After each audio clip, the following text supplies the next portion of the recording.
Okay. Good morning, everyone. Thank you for joining us on a Saturday afternoon to discuss such an important issue of maternal wellness during COVID. आज हमारे साथ एक बहुत ही vibrant और एक passionate team है जननी wellness studio से, जो prenatal and postnatal care के लिए मदर्स को बहुत अच्छी गाइडेंस ऑफर करते हैं। मैं सबसे पहले खुद को इंट्रोड्यूस करना चाहती हूँ। मेरा नाम है आकांक्षा और मैं खुशी के साथ काम करती हूँ।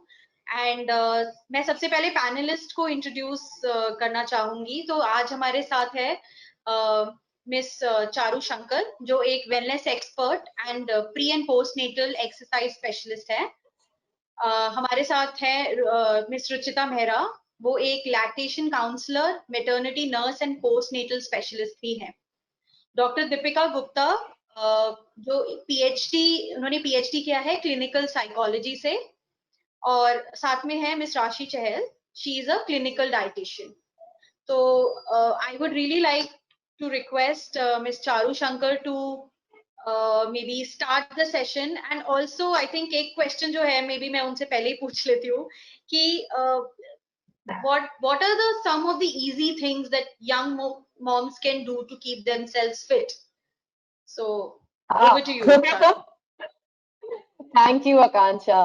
नहीं, आपने बिल्कुल ठीक कहा, क्योंकि एक्चुअली जितने भी मॉम्स से हम मिले हैं उनका पहला सवाल यही कि मैं फिट कैसे हो जाऊं, how do I get fit again, I don't want this mummy tummy, I don't, मेरे आर्म्स यहाँ लटक रहे हैं, my breasts are sagging, how can I get fit again, किस तरह से मैं अपनी बिफोर द बेबी वाली बॉडी वापस पा सकूं।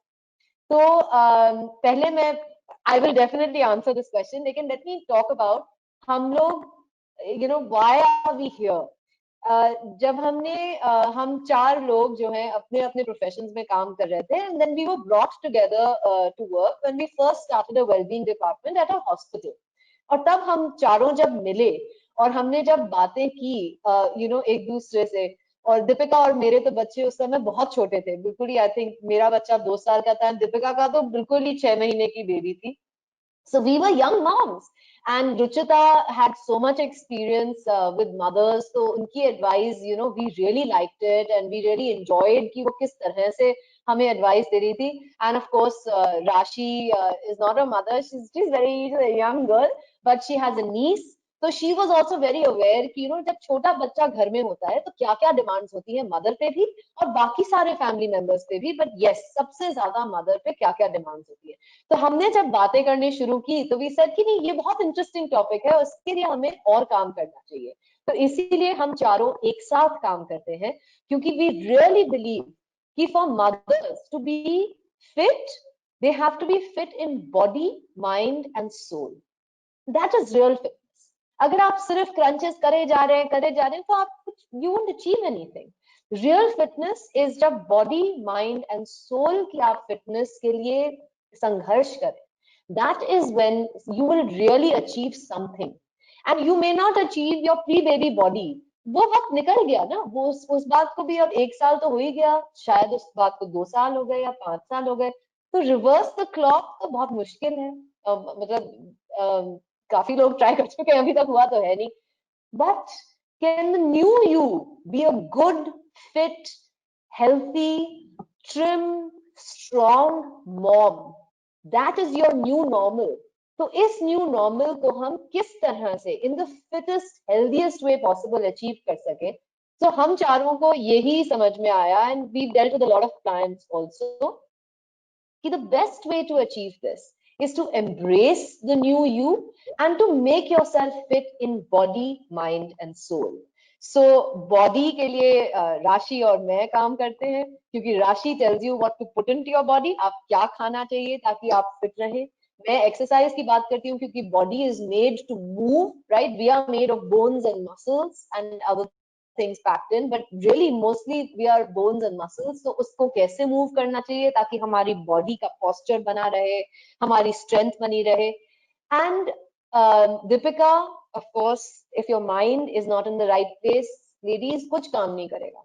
तो you have to make sure कि आपकी जो thoughts हैं वो हमेशा positive रहे, हमेशा उनकी vibration high रहे, ताकि आप भी खुश रहें और आपके साथ साथ फिर family भी खुश रहती है, because the mothers are really the fulcrum of the family system.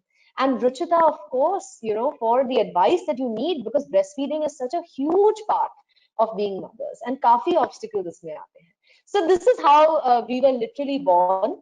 And जब लॉकडाउन शुरू हुआ तब हमने कहा कि now we have to go online, क्योंकि लॉकडाउन तो हो गया है, corona virus is everywhere, but लेकिन लोग अभी भी प्रेग्नेंट हैं, बच्चे अभी भी हो रहे हैं, और ब्रेस्ट फीडिंग प्रॉब्लम्स भी अभी भी हो रही है, फिटनेस भी अभी भी सबको चाहिए. So we just took our studio and our classes online, and that's how the Janani Wellness Center, Janani Wellness Studio was born. It's an online space. You can get in touch with us. जिस तरह से हम आपको अभी बात कर रहे हैं, उसी तरह से हम classes भी करते हैं, consultations भी करते हैं, and we look after you body, mind and soul. So that is where we are coming from. So I'll very quickly answer your question, Akansha. I think I kind of answered it. Young moms, अगर आप fitness ढूंढ रहे हैं, please aim for body, mind and soul. That is true fitness. That is true wellness and true fitness. And you will be happy that you made this choice. I know it. Over to you, Akansha. Thank you, Charu, for such an I think it's wonderful to know what you together, all of you together as a team, working for. Next question I want to ask Rashi कि Rashi कितना important है to make right kind of food choices. So और हमें considering the pregnancy and lactating period किस तरीके के food और food hygiene practices को adopt करना चाहिए? So basically, it is very, very important for us to choose what we eat, because, there's a saying ki jo aap khate ho, that is exactly what your body is all about. And this is very true. Like, how Charu had just told that, we both work in together. So if you need that strength to actually do certain kind of exercises, you need to get it from the food. अगर आपने खाना खाया है और अगर आपने बहुत सारा अच्छा मतलब पौष्टिक खाना खाया है, like the calcium rich food and your iron rich food, जो भी important nutrition है, for it to get absorbed in your body, you need to work out. If you're not using those important nutrients in your body, they just go inside and they rest in your body, and then gradually they flush out. So it is very, very important for you to make the right choices when selecting what kind of food and what are the right combination. So there's been a reason, जो हम लोग इतने सालों से एक pattern में खाते हैं कि इडली को सांभर से खाएंगे, अगर हम दाल के साथ चावल बनवाते हैं.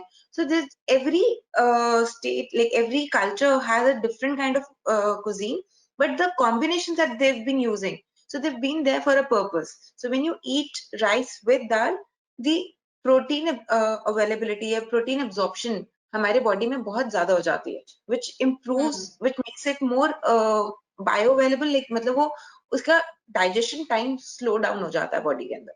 So that is why these combinations are very, very important. Now talking about food handling and food hygiene, I think in the last 4 months, every one of us have heard so much about it that, but still it's always good to revise it.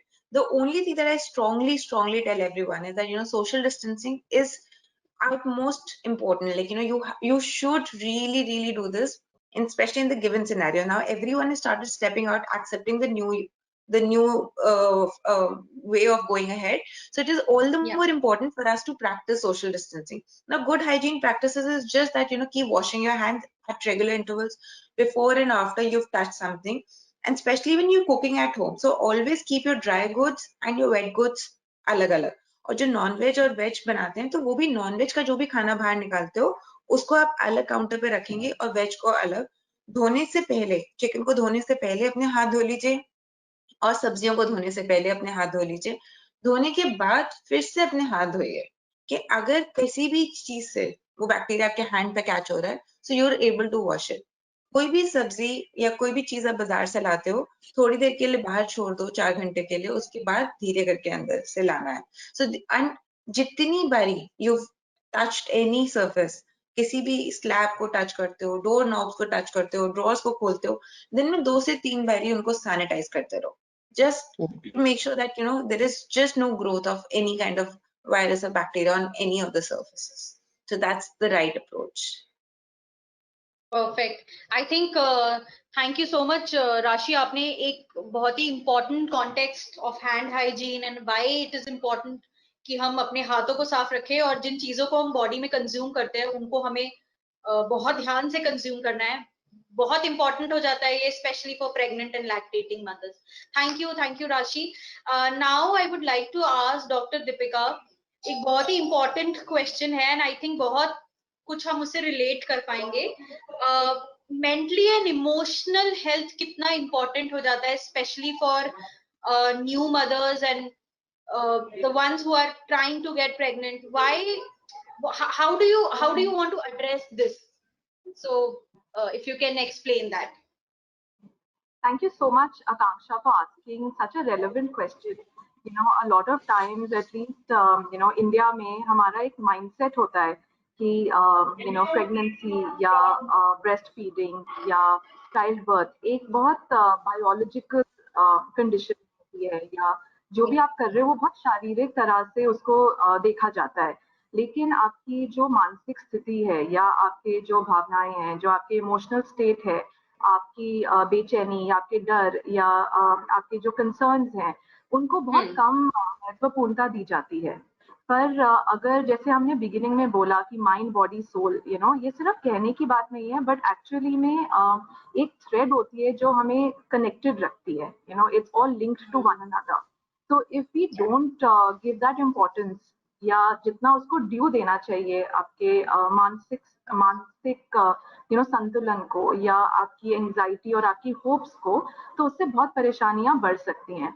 In fact आप ये जानकर शायद surprised होंगे that हम लोग अपनी conversation में the word depression को बहुत लाइटली आजकल बोलने लगे हैं। मूड खराब है, या आज ऑफिस में दिन खराब गया, या बॉस ने ज्यादा परेशान कर दिया, या काम बढ़ गया, या आजकल सब लॉकडाउन में है तो फ्रस्ट्रेशंस बढ़ गए, तो बहुत इजीली हम बोल देते हैं कि आई एम फीलिंग डिप्रेस्ड। और जब हम किसी एक न्यू मदर को देखते हैं जो इतना कुछ हैंडल कर रही है, and she has a breakdown, she has a bad day, हम बहुत easily we say, oh, she's just having mood swings, or आजकल movies में भी इतना हंसी में दिखाते हैं about mood swings, which I think doesn't really put across a very right picture. Right. So really understand that baby blues जिसे कहते हैं, या जो जन्म देने के बाद जो पहले 2 हफ्ते होते हैं, उसमें जो कठिनाइयां औरतों को आती हैं अपने मूड से रिलेटेड, अपने बैलेंस से रिलेटेड, उसको एक्चुअली में एक टर्म है जिसे बेबी ब्लूज कहा जाता है। इट इज नॉट जस्ट जानबूझ के चिड़चिड़ा हो रही है। एंड ये जो बेबी ब्लूज होते हैं, ये you will be surprised that it is considered normal for at least 8 out of 10 women to experience baby blues. मतलब अगर 10 औरतें जन्म देती हैं तो उसमें से एटलीस्ट 8 को बेबी ब्लूज या चिड़चिड़ापन, उदासीनता, रोने जैसे भाव आना, अपने में विश्वास खो देना, उदास महसूस करना, बच्चे के साथ कनेक्शन लाना, ये सब थोड़ा मुश्किल हो जाता है।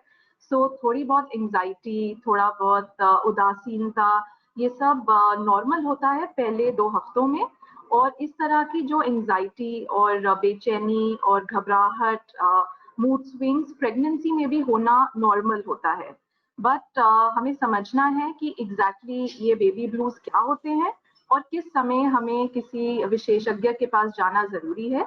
और आज की टॉक में मैं थोड़ा सा इसके बारे में और आगे जाके बताना चाहूंगी कि हम कैसे समझ सकते हैं कि कौन सा मूड, कितना मूड ठीक है, कैसे अपने आप को हम हेल्प कर सकते हैं, कैसे हमारे आसपास अगर कोई न्यू मदर है, उनको हम कैसे सपोर्ट कर सकते हैं। We always say it takes a village to raise a child, but it also takes a village to really raise a mother, is something that we at Janani really believe.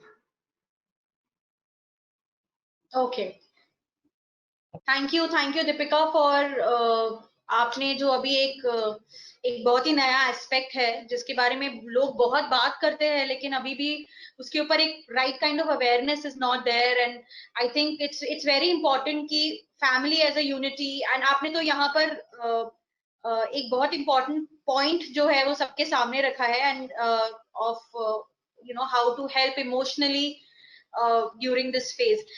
एक बहुत I think I see a lot of connection to my next question from what you just said, and I want to ask this question to Miss Ruchita Mehra कि आपके experiences से अगर आप हमको बताना चाहे कि what are the most common concerns that most mothers have regarding breastfeeding, क्योंकि इसके ऊपर मतलब I think theoretically बहुत लोग agree करते हैं, but is there anything that you would like to share from your own experience of guiding mothers through this phase?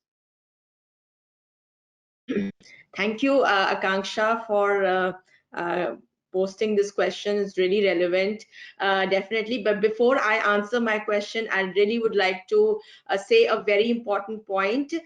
From today, for a week until 7th August, we are celebrating World Breastfeeding Week 2020. And what better way to start this World Breastfeeding Week than this session today? We are talking about maternal wellness. And can you believe it? इस साल का theme is breastfeeding for a healthy planet. So, you know, it's such a wonderful way of starting this week with this wonderful session today. And big thumbs up to all breastfeeding mothers, Charu and Deepika and Akanksha. I don't know whether you're a mother, but yes, so big thumbs up to all breastfeeding moms and to all the moms who have already done breastfeeding, been there, done that. So it's a wonderful, you know, that's how important breastfeeding is. Answering to your question, I mean, of course, there are many, बहुत सारे concerns हैं, बहुत सारी कठिनाइयाँ breastfeeding mothers face करती हैं in the early days. और मतलब right from कि कितना milk आ रहा है, milk नहीं आ रहा, से of course mental जो वेलबींग है उसके ऊपर भी, और फिजिकल उनमें वो अपनी बर्थ से अभी निकली हैं बाहर, तो यू नो एकदम से अपने आप को देखभाल करना और अपने बच्चे की भी देखभाल करना, उसको भी टाइम से दूध पिलाना, वो भी उनके ऊपर एक रिस्पॉन्सिबिलिटी है. तो डेफिनेटली वो बहुत सारे उनके दिमाग में बहुत सारे क्वेश्चंस चल रहे होते हैं. तो आज जो मैं दो पॉइंट्स के बारे में बात करना चाहती हूँ, वो है, एक पॉइंट है सोर निपल्स. तो क्या होता है, सोर निपल्स बहुत ही कॉमन कंसर्न है, और अगर उसको करेक्ट नहीं करते इन द बिगिनिंग डेज तो उसकी वजह से और भी प्रॉब्लम्स हो सकती हैं. तो ब्रेस्ट फीडिंग के शुरू के दिनों में ना निपल्स बहुत टेंडर होते हैं, बहुत सॉफ्ट होते हैं, मुलायम होते हैं. और होता क्या है कि जब बच्चा माँ के ऊपर सकिंग करता है तो उसका जो मुंह का जो दबाव है, उसके टंग का जो दबाव है, वो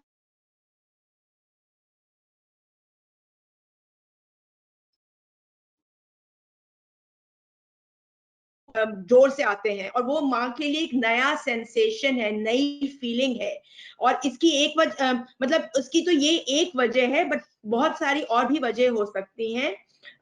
ये याद रखना जरूरी है हर माँ के लिए कि सोर निपल्स में दर्द को रोकने के लिए, जिससे दर्द ना हो, सही स्थिति, मतलब सही positioning, how the mother is sitting, in what position the mother is sitting, ये इम्पोर्टेंट है. और सही पकड़, मतलब जो लैचिंग ऑफ द बेबी है ऑन द मदर्स ब्रेस्ट, ये दोनों चीजें बहुत ज्यादा महत्वपूर्ण है.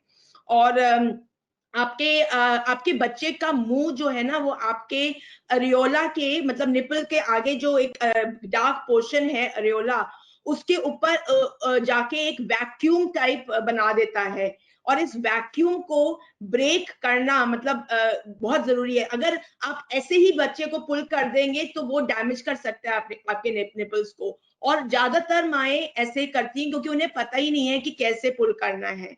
तो वो जो वैक्यूम है इतना स्ट्रांग होता है, अगर उसको ब्रेक नहीं करा तो उसका एक रीजन यही है कि सोर निपल्स, सब मदर्स अर्ली डेज कंप्लेन करते हैं, मतलब बताते हैं कि हमें सोर निपल्स में हमारे बहुत दर्द है, क्रैक्स हो जाते हैं, ब्लीडिंग हो जाती है. तो ये इसका वजह यही होता है. जब मैं उनसे बात करूं कि या तो पोजीशनिंग की प्रॉब्लम है, या लैचिंग की प्रॉब्लम है, या आपने ठीक से बेबी को निकाला नहीं है. और तो जब आपका ऐसा होता है तो मेरा सबसे इम्पोर्टेंट नुस्खा है कि आप अपने ब्रेस्ट मिल्क को थोड़ा एक्सप्रेस करके अपने ब्रेस्ट में लगाएं, और उससे आपका निपल्स को थोड़ा सा हीलिंग होएगी, because breast milk itself has got a lot of healing power. तो ये लगाएं, और ये जो सारी पोजीशनिंग, लैचिंग, ये सब चीजें थोड़ा करेक्ट करें, इनके ऊपर ध्यान दें कि क्या आज मेरा ये ठीक है, क्या मेरी बच्चा ठीक से आ रहा है। तो ये एक रीजन है, सोर निपल्स की वजह से बहुत सारे अदर प्रॉब्लम्स हो जाते हैं। मेरा दूसरा पॉइंट है या कॉमन कंसर्न है for breast feeding mothers is engorgement. तो जब आपकी बॉडी बहुत ज्यादा मिल्क प्रोड्यूस करने लगती है और वो बेबी टाइमली रिमूव नहीं कर पाते, बिकॉज बहुत लंबे लंबे गैप्स हो जाते हैं ब्रेस्ट फीडिंग टाइमिंग्स में, तो आपके ब्रेस्ट हार्ड हो जाते हैं, पत्थर की तरह स्वेलिंग हो जाती है, और वो रेड हो जाते हैं और बहुत बहुत ज्यादा पेनफुल होते हैं। इसको इंगॉर्जमेंट कहते हैं। और इसमें मदर्स बिकॉज इतना ज्यादा पेन होता है ना, तो मदर्स फीडिंग भी नहीं करा पाते हैं। तो इसमें सबसे पहले इम्पॉर्टेंट है कि फीडिंग कराएं, और अगर फीडिंग डायरेक्ट नहीं हो रहा तो थोड़ा सा हाथ से एक्सप्रेस करके मदर्स को मिल्क निकालना है, और उस मिल्क को बच्चे को फिर चम्मच कटोरी से पिलाना है। दूसरा, सूजन को कम करना जरूरी है, तो गरम सिकाई करनी है बिफोर द फीडिंग स्टार्ट्स, और वो गरम सेक के अच्छे से या गरम पानी से नहा लें तो सूजन कम हो जाएगा। और फीडिंग जब खत्म हो जाए उसके बाद ठंडे पानी से, मतलब कंप्रेस करना है उसको, कोल्ड कंप्रेस कहते हैं।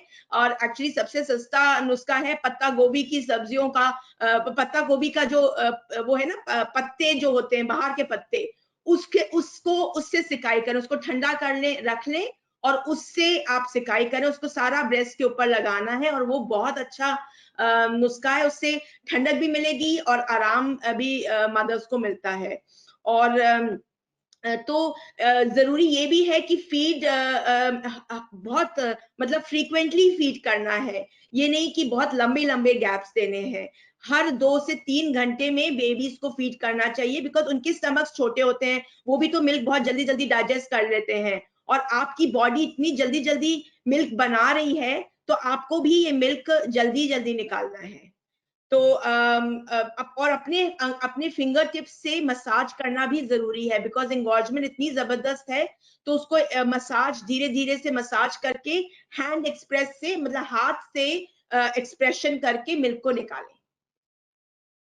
तो आई थिंक अभी तो ये 2 कॉमन कंसर्न्स, ऑफ कोर्स बहुत सारे अदर कंसर्न्स भी हैं, बट इन्हीं सब से शुरू होते हैं बाकी सारे कंसर्न्स, बाकी सारी कठिनाइयां। थैंक यू रुचिता, आपने काफी important tips I am sure share किए हैं, और उसके साथ ही बहुत ही बेसिक चीजें जो हम फॉलो कर सकते हैं to if we experience any kind of problems. So thank you for sharing these valuable tips with us. वैसे तो हम सब जानते हैं कि कोविड टाइम्स ने हमें बहुत कुछ नया सिखाया है, और आई एम श्योर कि अब जैसे जैसे हम कोविड के साथ जीना सीख रहे हैं, इट्स वेरी इंपॉर्टेंट कि हम अपनी फिटनेस के ऊपर ध्यान दें। एंड मेरा नेक्स्ट क्वेश्चन एक्चुअली चारू से इसी बारे में है कि हम फिटनेस के ऊपर बात करते हैं कि पैंडेमिक में बहुत जरूरी है, बट आपके एक्सपीरियंसेस से आप ऐसे कौन से स्पेसिफिक चीजें बताना चाहेंगे जो हमारे न्यू नॉर्मल में फिटनेस से होगा? So Charu, over to you. Okay, तो डेफिनेटली फिटनेस बहुत इम्पोर्टेंट है, और अगर हमें पैंडेमिक ने एक चीज सिखाई है तो वो ये है कि हमें अपनी हेल्थ एंड फिटनेस को प्रायोरिटाइज करना है। बहुत लोग आजकल, एटलीस्ट इन द पैंडेमिक, क्योंकि हम लोग लॉकडाउन में हैं, we are cleaning our own spaces. कितनी छोटी सी चीज है, अपने ही घर को साफ रखना हम लोग किसी और के बल छोड़ रहे थे, और अब क्या हो रहा है कि हम सब देखभाल कर रहे हैं अपने स्पेस की, अपने घर की। खुद झाड़ू लगाना, खुद पोछा लगाना, this is a workout in itself. पहले जमाने की जैसे मेरी नानी वगैरह वो बैठ बैठ के पोछा करती थी and they are fit, she is 86 and she is the fittest person I know, touch wood. But this is something that we have lost. And ये जो पैंडेमिक है ये एक अपॉर्चुनिटी है हमें अपने ही ट्रेडिशन से फिर से कनेक्ट करने की. बहुत छोटी सी चीज है, इससे दो चीजें हो रही है. एक तो हमारी स्पेस साफ स्वच्छ रह रही है, and that is very important. That's in fact a national agenda these days under the current Prime Minister. So it has a lot, and there's wisdom, in actually getting down and sweeping and doing pocha. So जो हमें opportunities मिल रही है उन्हें हमें खोना नहीं है. तो ये मेरा पहला पॉइंट है.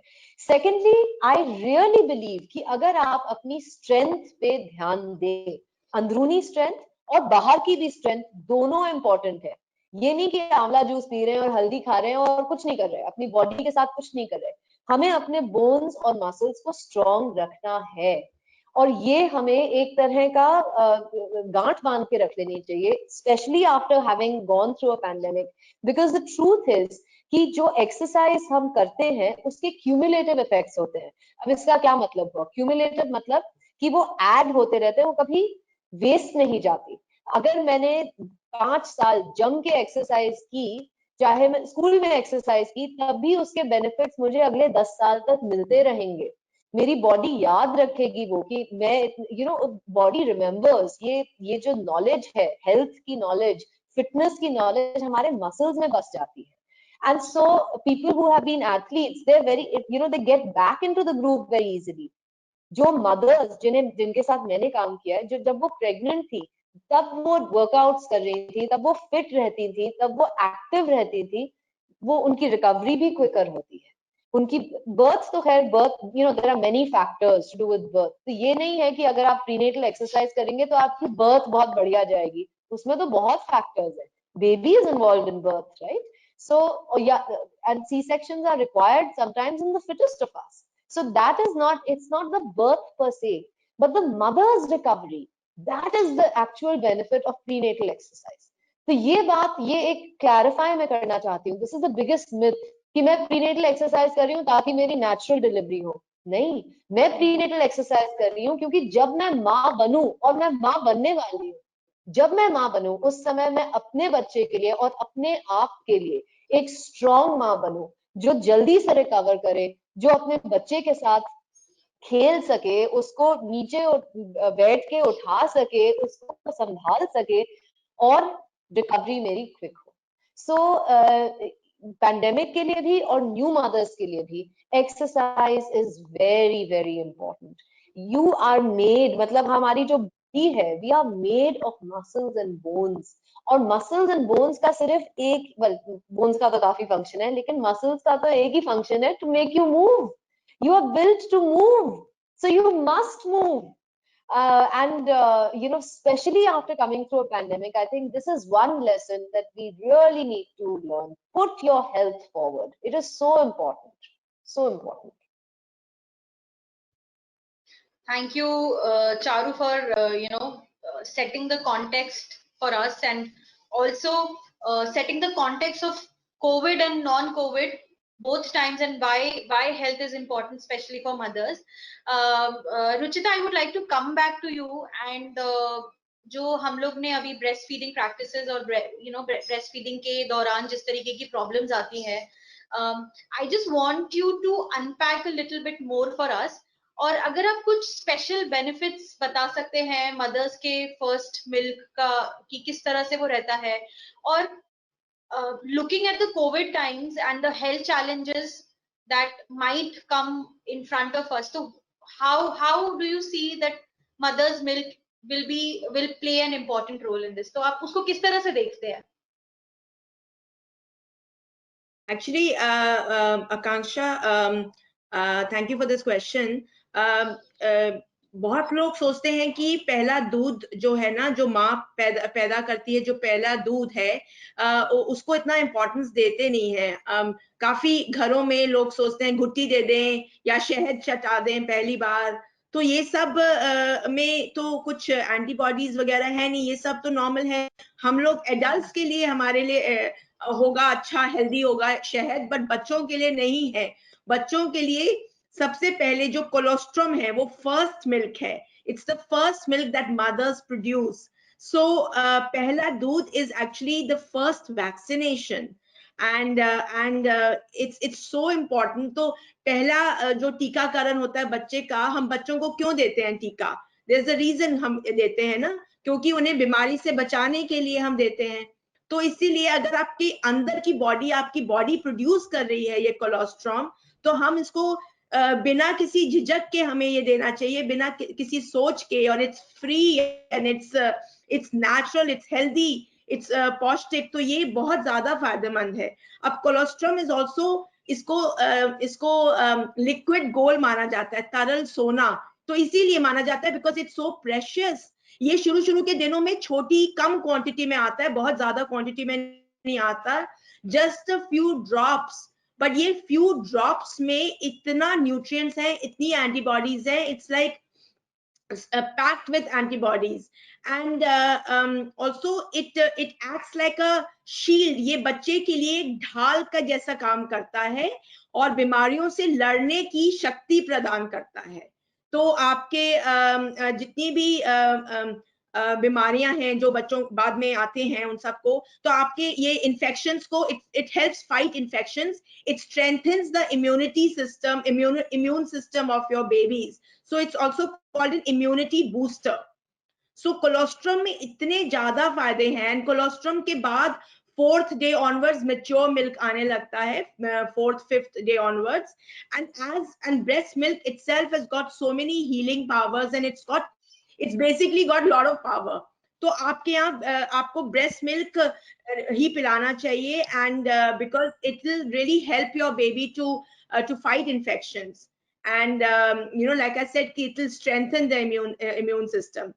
So that's the reason, especially now COVID के time में अभी I would only suggest कि exclusive breastfeeding करें और अपने बच्चे को अपने पास रखें और अपने बच्चे को you know, protect करें from all these infections and all, and make sure कि वो बच्चों को भी clean करें. अपने आप की तो देखभाल करें ही, पर बच्चों को भी clean करें periodically, and जिससे वो दोनों ही infection free रहें. Yeah. Thank you Ruchita. एक और, यस, इसी में एक और इम्पोर्टेंट क्वेश्चन है, since you're talking about you know, the cleanliness. So there's one question which we have received is about you know, breast hygiene. So would you like to maybe take a few minutes to actually talk about this? Yes, absolutely. Actually, breast hygiene is really very, very important, especially now because of the COVID. हमें अपने आप को सबको infection से बचाना है. तो all breastfeeding mothers on a daily basis they must maintain breast hygiene. मतलब every day, day in and day out, they must maintain breast hygiene. और क्योंकि इन्फेक्शन के चांसेस ज्यादा हैं, इसलिए हमको सावधानी बरतनी है. Before and after each feed अपने ब्रेस्ट को अच्छी तरह से साफ करना, अपनी छाती को अच्छी तरह से साफ करना है. अपने बच्चे को दूध पिलाने से, पर ये जरूर ध्यान रखना है, अपने बच्चे को दूध पिलाने से पहले अपने हाथ 20 सेकंड तक अच्छी तरह से धोएं. और फिर जो दूध की जो बूंदे हैं वो कई बार ब्रेस्ट के नीचे वाले हिस्से में ना जमा हो जाती हैं, वो कलेक्ट हो जाती हैं, और वहां ज्यादातर ध्यान जाता भी नहीं है. आप सब जगह साफ कर लेते हैं और फिर चले जाते हैं, पर क्या होता है कि वहां इकट्ठा होके वो अगर वो साफ नहीं हुआ है तो वो बदबू मतलब कुछ बदबू सी आने लगती है वहां पे, क्योंकि वो मिल्क जमा हो जाता है वहां पे. तो वो बदबू आने लगती है, तो वो फिर अच्छा नहीं होता. तो इसलिए मुलायम कपड़े से, सिर्फ पानी से, साफ पानी से हर एरिया अच्छे तरह से ब्रेस्ट का साफ करना है. और ब्रेस्ट के शुरुआत के दिनों में मिल्क की गिरावट होती है, जिसको मिल्क लेट डाउन भी कहते हैं. उसकी वजह से ब्रेस्ट में लीकेज कॉन्स्टेंटली होती है, और लीकेज में आप अपनी ब्रा के अंदर एक नरम कपड़ा को 3-4 बार फोल्ड करके अंदर लगा सकते हैं, या तो ब्लाउज के अंदर या ब्रेस्ट के अंदर, जिससे वो कपड़ा होल्ड करेगा वो जो भी मिल्क की गिरावट हो रही है। बिकॉज अगेन आप अपने बच्चे का रोना सुनते हैं और फिर वो मिल्क दूध गिरने लगता है, तो अननोइंगली वो जाके जमा हो जाएगा कहीं पे, तो वो कपड़ा थोड़ा सा प्रोटेक्शन भी क्रिएट करेगा और गीला भी नहीं होगा आपका बाहर का कपड़ा। और इन सब में निपल्स की देखभाल बहुत ही ज्यादा जरूरी है, बिकॉज निपल्स इतने, लाइक मैंने पहले भी बोला था, निपल्स बहुत टेंडर होते हैं इन दिनों और बहुत सेंसिटिव होते हैं। तो उन्हें ज्यादा स्क्रब नहीं करना, उन पे साबुन बिल्कुल नहीं लगाना, उन्हें सिर्फ पानी से साफ करना है, और अपने ब्रेस्ट मिल्क को थोड़ा सा एक्सप्रेस करके उस पे लगाते रहना है before and after the feed. And on top of that अपनी खुद की पर्सनल हाइजीन बहुत जरूरी है।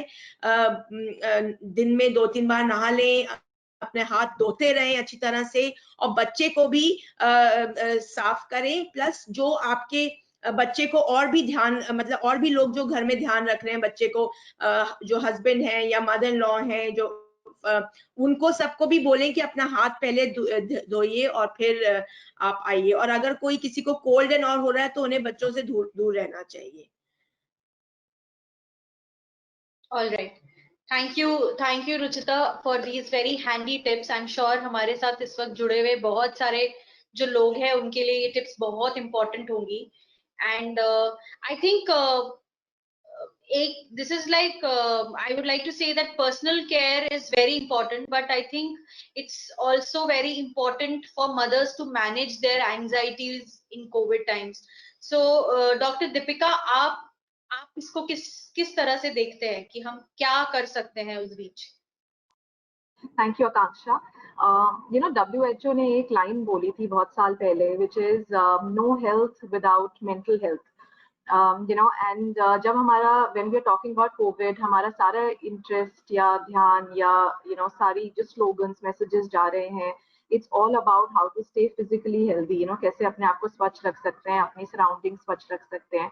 लेकिन इसके साथ एक और पैंडेमिक है जो साथ में चल रहा है, जिसे हम कहते हैं मेंटल हेल्थ पैंडेमिक, क्योंकि इतने लोग घर में हैं, इतनी कठिनाइयां हो रही हैं, इतनी नई चीजें सीखने को मिल रही हैं, सबका स्टेट ऑफ माइंड एक अलग जगह है। तो इसलिए यू नो डेफिनेटली एंजाइटी और you know understanding your mood, understanding you know हमारे फ्यूचर में हमारे लिए क्या होल्ड करता है, you know is very normal and very natural कि इस तरह के थॉट्स आते हैं। इस तरह के thoughts specially for new parents, you know मैं पेरेंट्स कहूंगी कि बोथ मदर्स एंड फादर्स को मैं साथ में लेके चलना चाहूंगी, even though we are talking about maternal wellness, but I will look at it as a unit कि दोनों को इस तरह की परेशानियां आती हैं। तो एंजाइटी इस समय, अगर आप प्रेग्नेंट हैं या आपका बेबी होने वाला है या आपका बेबी अभी अभी हुआ है, तो आपकी एंजाइटीज डेफिनेटली थोड़ी और बढ़ जाती हैं। मैं इसको अपने पहले वाले आंसर से थोड़ा सा कनेक्ट करना चाहूंगी कि जैसे मैंने कहा था कि 6 to 8 women आउट ऑफ 10 को बेबी ब्लूज होते हैं, वैसे ही 6 to 8 women जब प्रेग्नेंट होती हैं उन्हें यू नो बच्चे के बारे में जो थॉट्स आती हैं, क्या मेरी डिलीवरी नॉर्मल होगी, क्या मैं एक अच्छी माँ बन पाऊंगी, क्या मेरा बच्चा सेफ होगा, किस तरह की दुनिया में हम बच्चे को लाएंगे, इस तरह की जो एंजाइटी होती है वो भी 6 से 8 औरतों में 10 में से होती है। इसे पेरीनेटल या प्रीनेटल एंजाइटी कही जाती है। और इसी तरह की एंजाइटी बच्चा होने के बाद भी होती है, जिसे पोस्टनेटल एंजाइटी कही जाती है। और आज के टाइम में ये एंजाइटी और बढ़ गई है because of you know the reasons that we just talked about. जरूरी है ये समझना कि किस लेवल तक ये जो मेरा मूड स्विंग है या जो मेरी बेचैनी है, किस लेवल तक ये मैनेजेबल है। मतलब क्या इस तरह के विचार आते हैं लेकिन मैं थोड़ा सा मेहनत करती हूँ इन पे तो ये चले जाते हैं, या जो मेरा मूड खराब होता है या मुझे गुस्सा आता है या मैं जो थकावट महसूस करती हूँ, थोड़े रेस्ट के बाद, थोड़ा यू नो फ्रेंड्स के साथ, फैमिली के साथ अच्छा समय बिताने के बाद ये चला जाता है, या ये इतनी गंभीर तौर से मुझे कंज्यूम करके रखता है जिसकी वजह से यू नो मैं स्नैप आउट नहीं कर पाती। तो अगर इस तरह से आप ये ऑब्जर्व कर रहे हैं अपने में कि ये क्रॉनिक हो रहा है, लगभग 2 हफ्ते में आपको ज्यादा से ज्यादा दिन 10 दिन 2 हफ्ते में से आपको लगता है ऐसा होता है मेरे साथ, मैं ऐसा ही सोचती हूँ, मैं ऐसा ही महसूस करती हूँ, तो आपको एक विशेषज्ञ के पास जाना अनिवार्य है। You should not take it lightly. जैसे आप अपने गायनेक ऑब्स के पास फॉलो अप के लिए जाएं, उसी तरह से एक मेंटल हेल्थ प्रोफेशनल के पास इन परेशानियों के साथ लेके जाना बहुत जरूरी है। और काफी लोग ये पूछते हैं कि मैं तो नॉर्मल हूँ, मैं तो ठीक हूँ, मैं तो खुश हूँ, मेरे साथ ऐसा क्यों हो रहा है। तो इसके ना बहुत अलग अलग कारण होते हैं। ऐसा नहीं है कि इवन दो आई से 6 to 8 women, मेरा कहने का मतलब ये नहीं है कि हम डर जाएं या हम घबरा जाएं कि अच्छा मुझे फिर बच्चा नहीं करना क्योंकि I don't want to go through something like this, but there are so many factors जिसकी वजह से हम ऐसा महसूस करते हैं।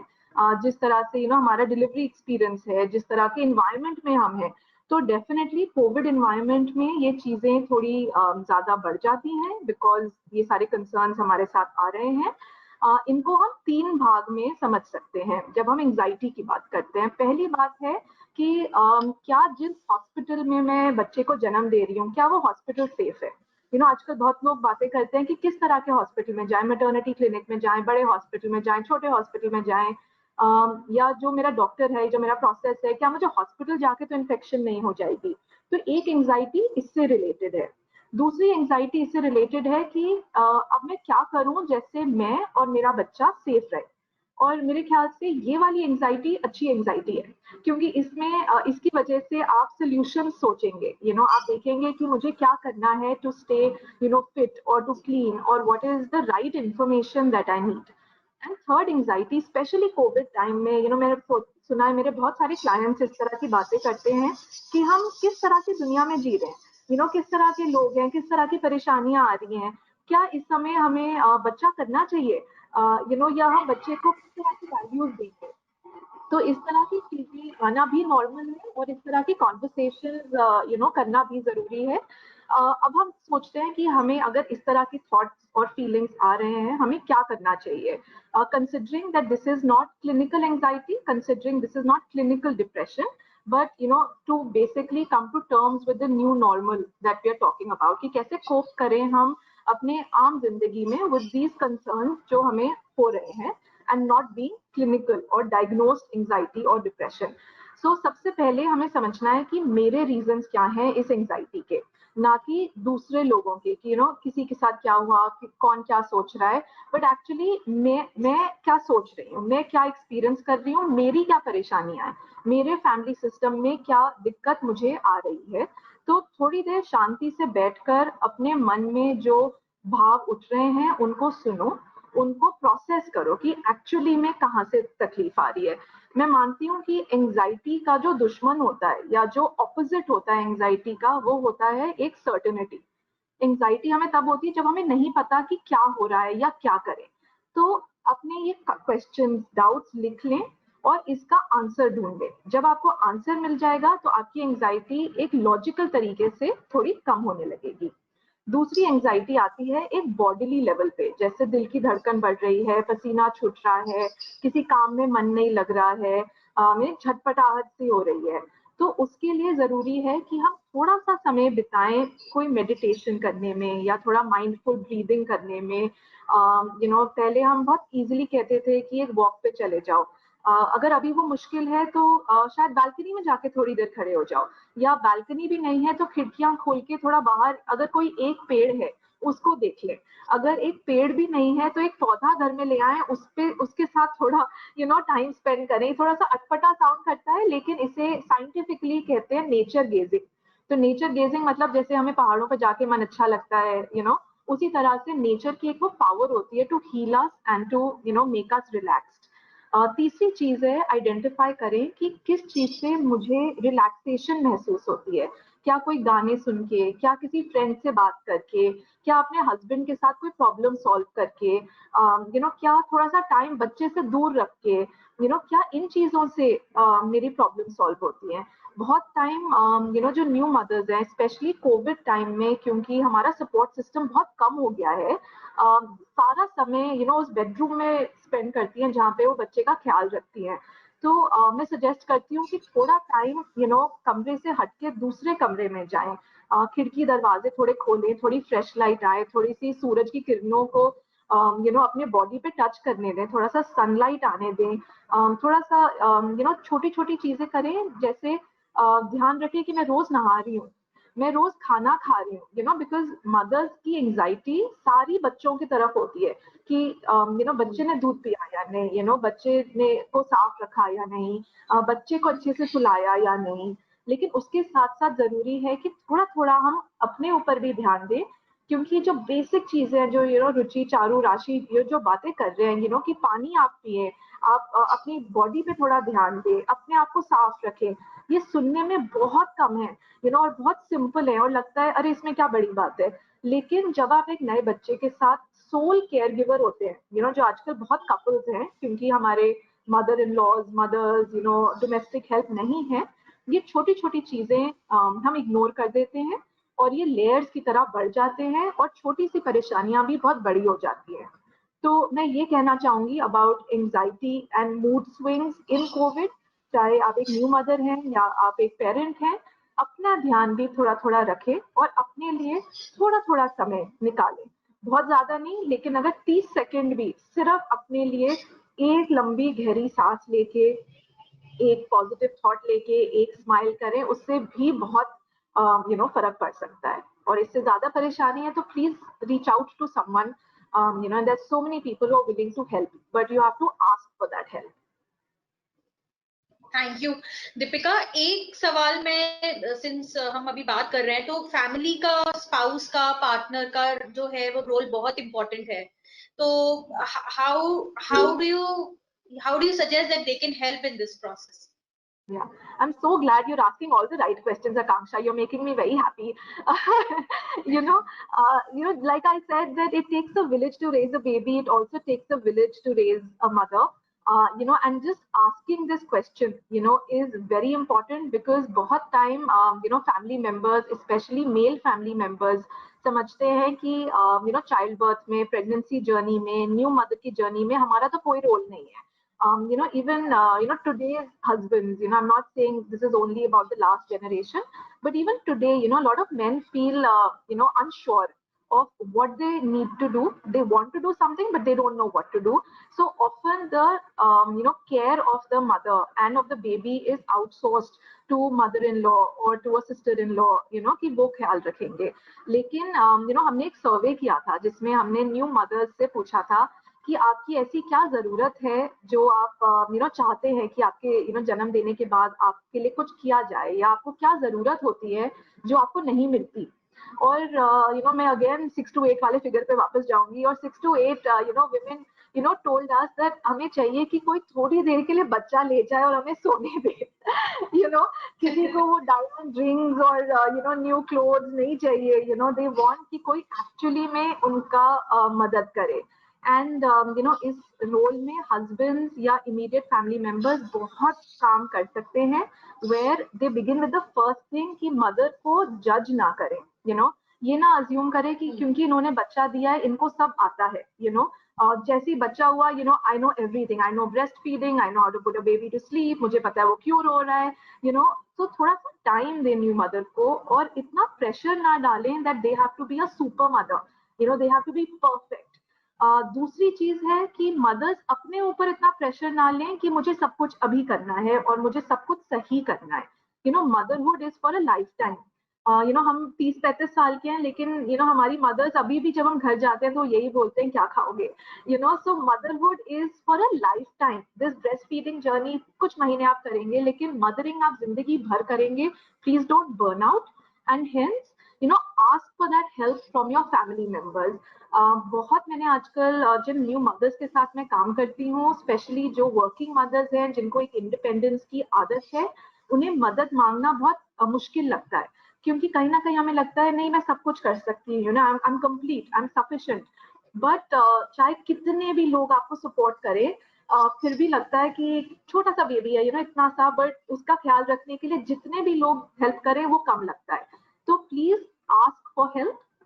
The third thing is understand that चीजें बदलेंगी, और उसको एक्सेप्ट करें और उसको कम्युनिकेट करें, मतलब अपने फैमिली में अपने हस्बैंड को, अपने फ्रेंड्स को, अपने मदर इन लॉ मदर को, father in law father, brother in law, सबको कम्युनिकेट करें कि चीजें थोड़ी बदल गई हैं और इस न्यू नॉर्मल में मुझे इस तरह की हेल्प चाहिए। लोग यूजुअली हेल्प करना चाहते हैं बट उन्हें पता नहीं क्या करें, तो छोटी छोटी चीजें ऐसे करें आप, और लास्ट चीज है कि it take one day at a time.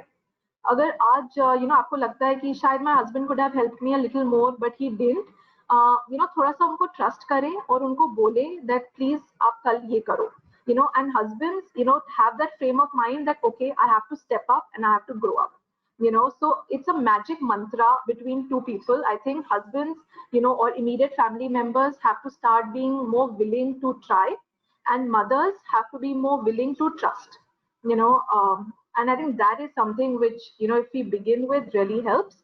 And one tip that I give to all new mothers, all new families with little babies is pick your battles. सारी चीजें आज सॉल्व नहीं करनी, एक छोटी सी चीज से शुरू करें, छोटी छोटी चीज में चेंज लाएं और सब लोग धीरे धीरे सीख लेंगे कि क्या क्या चीजें बदलनी है और क्या करनी है. I think that's something that I would like to just wrap this up with. Thank you, Dr. Deepika, for highlighting such important aspects and factor जहाँ पे हम सब पार्टनर कर सकते हैं. Thank you. एक बहुत इम्पोर्टेंट क्वेश्चन है जो मैं राशि आपसे पूछना चाहूंगी about food. So what do you think are the must haves when you want to lose weight, get fit, build immunity considering the COVID time? So if you can talk about that. So basically in the yes, definitely, Akanksha. And the only thing that I've really seen these days in my practices is also that everybody has only one question. Give me that one perfect shot जिसको मैं लूं और एकदम से मेरी immunity बिल्कुल boost हो जाए. We need to understand that our body creates stores. So immunity is not something that just improves or just decreases overnight. It is something that has been with you ever since for such a long time. You just keep adding on, or you just keep improving the quality of the immunity by including certain special foods that just support your well-being. So now this luckily the Indian cuisine जो हमारे यहाँ का खाना है, जो हमारा जो पौष्टिक खाना जो इतने सालों से हम खाते आए हैं, उन सब में हम लोग ये छोटी छोटी चीजें यूज करते हैं, जैसे अदरक हो गई, लहसुन हो गया, तुलसी हो गया, हमारी मोटी इलायची हो गई, aloe vera juice, wheat grass juice. So these are all immunity boosting foods that we are already adding, and alongside this they also act like detoxers, like so they flush out all those toxins that we've been collecting. We consuming so much of processed food, हम लोगों ने जो pollution लिया है, जो हमने environment से जितने भी हम pollutants collect करते हैं, या जब हम बहुत ज्यादा सोचते रहते हैं, जैसे Deepika was saying that anxiety just keeps adding on to you.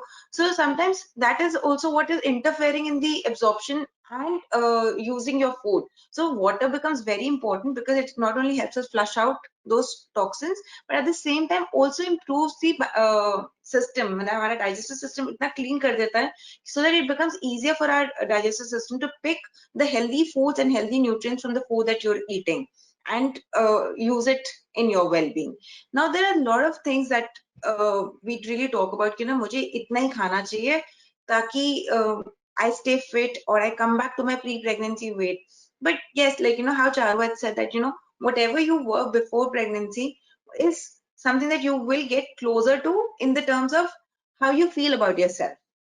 And that is very important. It is very important for you to embrace your new self and to absorb in that, okay, this is how you look, this is how you want to look, and you can aim and you can really achieve it. So the best way to do it is making sure that you're making those right choices in the food. A lot of people believe that if I starve, कि अगर मैंने सिर्फ बीच में दिन में 3 बार ही खाना खाया और मैंने बहुत हल्का खाना खाया है, so I am going to lose weight. But that is not the right approach because इतनी सारी micronutrient requirement होती है. You need a lot of iron, you need a lot of calcium, you need a lot of vitamin B12 to ensure that your bone health and nerve health is maintained. At the same time, satiety is very important. If you're not मतलब अगर आपने कुछ खाया और आपको मन नहीं भरेगा खाना खा के, थोड़ी थोड़ी देर में आप 2-2 घंटे में उठ के कुछ ना कुछ और ढूंढोगे. और अगर आप नहीं खा पाओगे because you're telling your brain that, you know, I have to stay on a particular diet, you will add on to that anxiety during the day. So this becomes a vicious cycle, and which is why we always suggest that, you know, you should start your day right. That is, whenever you wake up, within 15 minutes of you waking up, make sure that you're having a handful of nuts. And when I say nuts, I mean cashews, raisins, your almonds and walnuts, so that you've not only got your fiber correct, but also all your important autoimmune, your immunity boosting vitamins. For example, so when we talk about immunity boosting vitamins or nutrients, there are only 5 nutrients that are proved that, you know, they'll improve your immunity. That is your vitamin A, vitamin C, vitamin D, and your vitamin E, selenium, and zinc. So when you include these foods, so when I talk about this sounds very theoretical. On a layman's language, all your green leafy vegetables are a good source of micronutrients, जैसे कि magnesium, zinc, जो आपकी body में inflammation control करेगा. जितना आपकी body में dietary fibre high होगा, उतना वाटर होल्डिंग एबिलिटी हाई होगी, जिससे toxin side by side flush होते चले जाएंगे. So it is very important for you to set your day right. That is, either you eat your dry fruits, अगर dry fruits accessible नहीं है, या because कईयों को suit नहीं कर पाता है, so you should make sure that within 15 minutes of you waking up, at least eat an apple or have one banana, either one of them. After that, breakfast is the most important meal. So before pandemic, before lockdown, we used to always run an excuse that, you know, we're getting late and, you know, we have to get ready, we have to do our morning chores, and then, you know, we have to just push out. So we should skip it. These days, the excuse that I hear is that, you know, because I've been sleeping very late at night, I've been skipping my breakfast. But trust me, your breakfast is the most important meal of the day. You should start your day right. And, you know, it doesn't have to be a very big meal. It has to be a medium meal which should have one quality protein, and that quality protein could be egg, could be your sprouts, could be your millets. So there should be one good protein like dals. So any food that you ferment or you sprout, you make it better. मतलब उसकी absorption better होती है, हमारी body के लिए easy होता है उसको digest करना, उसके nutrient को break down करके absorb करना, and it gives you satiety for a longer period of time. So a lot of people, you know, when they complain about constipation, their skin is looking very dull. So that is absolutely because, you know, your body is not able to retain that water. So as soon you will increase your fiber intake, you will see a change. You'll have that spark back on your eyes. You'll feel that, you know, your skin starts glowing again. So all of this is very important. Now, when we talk about what is the portion size, so, you know, when you take a plate, your lunch or your dinner plate, that is one big plate, uske andar ask yourself 3 questions. That what is the source of carbohydrate that I'm going to have? So let's start with that. You know, let's start your carbohydrate because that is supposed to be taking the biggest space in your plate. So carbohydrate में आप क्या खा रहे हो? आज मैं रोटी खा रही हूँ या आज मैं चावल ले रहा हूँ? फिर उसको आपने एक जगह पे सेट किया. उसके बाद then ask yourself, what is my protein? So then, you know, there should be, for every 1 carb, there should be 2 quality proteins. That can be your dal, dahi, it can be a sweet dish and dal, or it can be paneer ki sabzi or soya bean ki sabzi, or it can be a non-vegetarian or a fish, whatever you prefer to eat. Uske baad ask yourself, where is my fiber? So fiber is again of 2 kinds. So agar aapne salad liya and a cooked vegetable liya, that is good. So now when I look at this plate looks nice and big, but sometimes, you know, out of rush, हमारे पास time नहीं होता, हमें इतनी सारी चीजें बनाने का time नहीं मिलता, या हम लोग खाने के लिए चोर हो जाते हैं कि यार मैं इतना खाऊंगी, मैं कैसे खा पाऊंगी. So the easiest way is you should always make your meals more nutrient dense, so that you're not looking for food in between your meals. So when I talk about nutrient dense, कि 2-3 चीजों को इकट्ठा mix करके एक चीज बना ली. जैसे मैंने मिलेट लिया, जिसकी वजह से मेरे को प्रोटीन भी मिल गया. अगर उसको मैंने गेहूं में मिलाया तो मुझे गेहूं के बेनिफिट भी मिल गए. कोई भी सब्जी को बॉईल कर लो, घिया ले लो, पंपकिन ले लो, चुलाई का साग ले लो, और आप उसको उबाल के उसके अंदर प्यूरी करके उसको भर के वो एक स्टफ्ड रोटी बन जाएगी. So you've already combined 3 things out of that big plate into one. Similarly, you can make bajre ki tikki. So sometimes, you know, when you are in a rush and you want to have something savory, you can always use that. Otherwise, the other options that you can make at home is कि जैसे हमने सिर्फ केला लिया, केले को mash किया, उसके अंदर हमने ओट्स डाले और उसका एक मीठा पूड़ा सा बना लिया. उसके अंदर चीनी डालने की जरूरत नहीं क्योंकि केले का मीठापन आ जाएगा. इसी तरह आप आम को भी ऐसे पीस के बना सकते हो. कभी ओट्स नहीं लिया तो गेहूं ले लिया, गेहूं नहीं लिया तो आपने कोई और मिलेट ले ली, चुलाई, ramdana, these sari seeds or grains have been a part of our Indian culture for years. And you can, the most beautiful thing is that you can actually use these grains in so many different kind of recipes, and they just come out in the best textures possible. Now, the last question that I always tell everyone is that, you should always check, are you drinking enough water? So every time I ask someone, are you drinking enough? Yes, I've had 4 liters of water a day. And then when I ask them the next question, when was the last time that you actually had your glass of water? They actually tend to think, when was the last glass of water that I had in the day? So which is a very clear-cut reminder that, you're not really drinking enough. You believe that you're drinking enough, but you're not really drinking enough. So the ideal way to do it is either to put alarms on your phone, or to take those bottles and put those tags. So every time you drink, just keep ticking it, and you should keep sipping it through the day. ऐसा नहीं होना चाहिए कि रात हो गई तो आपने realize कि ओहो मेरी तो 3 bottles as it is पड़ी and let me gulp it down. That will make you feel nauseous, and you might throw up. But अगर आप धीरे धीरे करके sip करोगे, it will get absorbed. It will make sure that your joint pains and muscle cramping, your stomach bloating, that low feeling, everything also stays at bay, because water plays a very important role in joints and muscles. So it is very, very important. Great, Rashi. बहुत ही important बात आपने, जो हमारा food intake और water intake is very important. अभी तक जो हमने एस्पेक्ट्स जो अभी तक हम सबने इस पूरे सेशंस में कवर किए हैं वो बहुत इम्पोर्टेंट है. And now I would request Charu to talk about fitness and give us some tips related to exercise, and also I would request you to conclude today's session. So over to you, Charu. Thank you, Akanksha. I would definitely like to conclude by discussing one of the most frequently asked question, which is कि मैं अपनी ये mummy tummy कैसे कम करूं. तो I think ये तो मैंने हर किसी से सुना है. I mean I think paunch जो हमारी, जो कि बढ़ा हुआ पेट जो हमारा होता है, वो तो सभी का होता है. मतलब whether or not you're a young mother, वो तो आजकल सभी का होता है. लेकिन क्यों? Why is it कि आजकल हम जहां देखें सभी के पेट थोड़े निकले हुए होते हैं? So there are two aspects to this which I definitely want to talk about when I talk about fitness. And मैं जल्दी बात करूंगी because we've been here for a while. पहला aspect है आपका posture. ना आपके posture, जब मैं कह रही हूँ आपका posture, उसका क्या मतलब है? आपकी जो body है वो एक के ऊपर एक लोड डाल के आपके joints खड़े होते हैं, just like dominoes. तो ankles के ऊपर knees के ऊपर hips के ऊपर आपकी spine बैठी है, spine के ऊपर rib cage बैठा है, उसके ऊपर shoulders बैठे हैं, और सबसे ऊपर आपका sir, which is the heaviest part of the body. ये हमारा skeletal system है. अब skeletal system खड़ा रहता है, connected है through the muscles and joints. तो ये जो muscular skeletal जो हमारा structure है, हम लोगों को एक तरह का एक बैलेंस बनाना है ना. जब ये बैलेंस करेक्ट होता है, दैट इज गुड पोस्चर. जब ये बैलेंस कहीं ना कहीं से कॉम्प्रोमाइज होता है, तो दैट इज बैड पोस्चर. अपना the most common bad posture जो आजकल हम देखते हैं, इस क्योंकि हम बहुत ज्यादा कंप्यूटर पे काम कर रहे हैं, ये नेक निकली हुई है, इसको जब अंदर लाएंगे, that is good posture. Bad posture, good posture.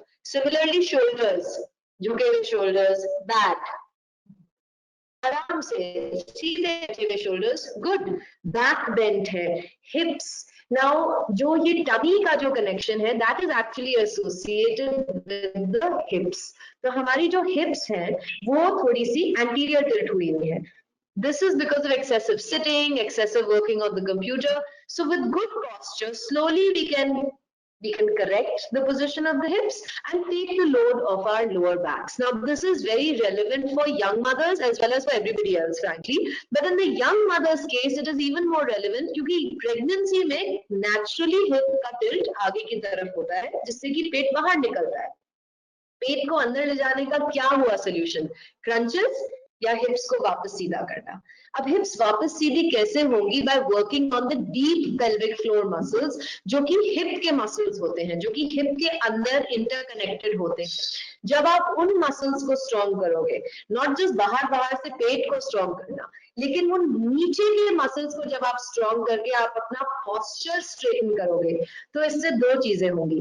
एक तो आपका पेट डेफिनेटली अंदर जाएगा, डेफिनेटली, एंड सेकेंडली आपका जो बैक एक जो आपको काफी तंग कर रहा होगा फॉर श्योर, वो ठीक होगा।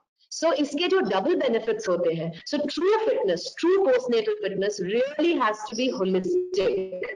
So मैं सबसे रिक्वेस्ट कर रही हूँ कि लेडीज जब आप फिटनेस प्रोग्राम ज्वाइन करें, please talk about good posture, make good posture the first goal, क्योंकि जब आपका posture सही है, उसी के ऊपर आप अपने फिटनेस गोल्स बना सकते हैं। अगर आपका posture ही compromised है, तो आपके फिटनेस गोल्स चांस ही नहीं है, मतलब वो दूर दूर से आप उसको रीसेट नहीं कर सकते। सबसे पहले you have to reset the foundation. So that with that I would like to conclude, and like I said, body, mind and soul, there is a connection, and this connection is with all of us. Each of us is connected deeply to our mind, is connected deeply to that inner energy that moves us, and that inner voice that will always tell us the right thing. So please, ladies, in this time of pandemic, don't worry, don't be stressed. Take some time, listen to that voice, listen to your body, listen to what your body is really telling you. And हम लोग हैं, the idea of the Janani Wellness Studio is एक तरह का sisterhood आपको देने के लिए. So think of us as your family members, as your sisters, as your well-wishers, who will always tell you the correct advice. Thank you, Akanksha, for this wonderful opportunity. Thank you, Khushi, for reaching out to us. Rafi, Ruchita, Deepika and I are so happy and so excited to be a part of this today. And I really hope कि ये webinar सुन के कहीं ना कहीं हम आपसे, you heard us, you know, we've been able to reach you. किसी न किसी तरह से आप हमें सुन पाए, really सुन पाए दिल में. So thank you very much. जैसे रुचिता ने कहा, ब्रेस्ट फीडिंग वीक शुरुआत है, और अगस्त का महीना actually is breast feeding month, and ये WHO की तरफ से गाइडलाइन आई है. That's how important breast feeding is, कि उसको वर्ल्ड हेल्थ ऑर्गेनाइजेशन ने भी रिकॉग्नाइज किया, और हर साल अगस्त के महीने हम बहुत सारे अवेयरनेस कैंपेन्स करते हैं. तो फिलिप्स एवेंट के साथ जननी वेलनेस स्टूडियो ने एक कैंपेन शुरू किया है for wellbeing of breast feeding mother's, जिसमें हम एक्सरसाइजेस के बारे में बात करें, न्यूट्रिशन के बारे में बात कर रहे हैं, mindfulness and positive affirmations during breast feeding के बारे में बात करें, and of course Ruchita frequently asked questions के बारे में भी बात करेंगी.